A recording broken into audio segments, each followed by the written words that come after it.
नमस्कार,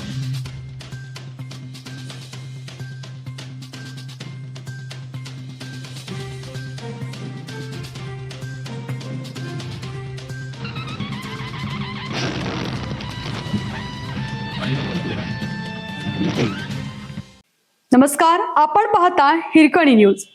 हिरकणी न्यूज प्रत्येक क्षण ताज्या घडामोडी आणि महत्त्वाच्या प्रत्येक बातमीसाठी नेहमी तत्पर.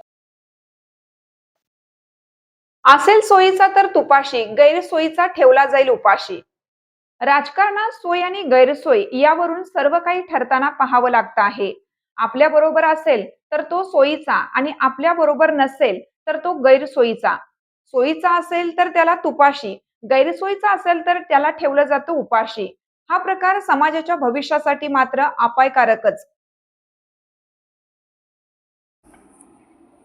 अनेक ठिकाणी विरोधी पक्षातील लोकप्रतिनिधींची पदे रद्द होणे, पक्षांतर होणे तसेच स्थानिक संस्थांमधील सत्तांतराच्या घटना सतत होत आहेत. ही मंडळी सत्ता कारणाशिवाय बाकीचे काम करतात की नाही असा प्रश्न पडतो. विरोधी पक्षांची सर्व बाजूनी गळचेपी केली जात असल्याचा आरोप विरोधकांकडून वारंवार होतोय. मिरज पंचायत समितीत काँग्रेसची सत्ता संपुष्टात येऊन भाजपची सत्ता स्थापन होण्याची प्रक्रिया सुरू आहे. वास्तविक मिरज पंचायतीत भाजपचे सर्वाधिक सदस्य असताना सत्ता मात्र काँग्रेस, दोन्ही राष्ट्रवादी आणि शिवसेना अशी एकत्र मिळून झाली.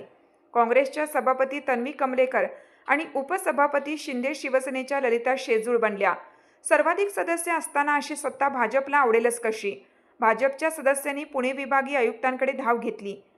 काँग्रेसची सत्ता जाऊन पुन्हा भाजपची सत्ता येईल अशी स्थिती निर्माण करण्यात आली.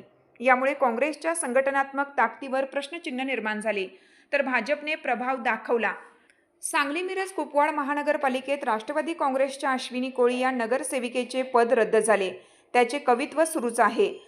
त्या राष्ट्रवादी अजित पवार गटाकडून निवडून आल्या होत्या. भाजपच्या सदस्यांनी त्यांचे पद घालवण्यासाठी मोठे प्रयत्न केले.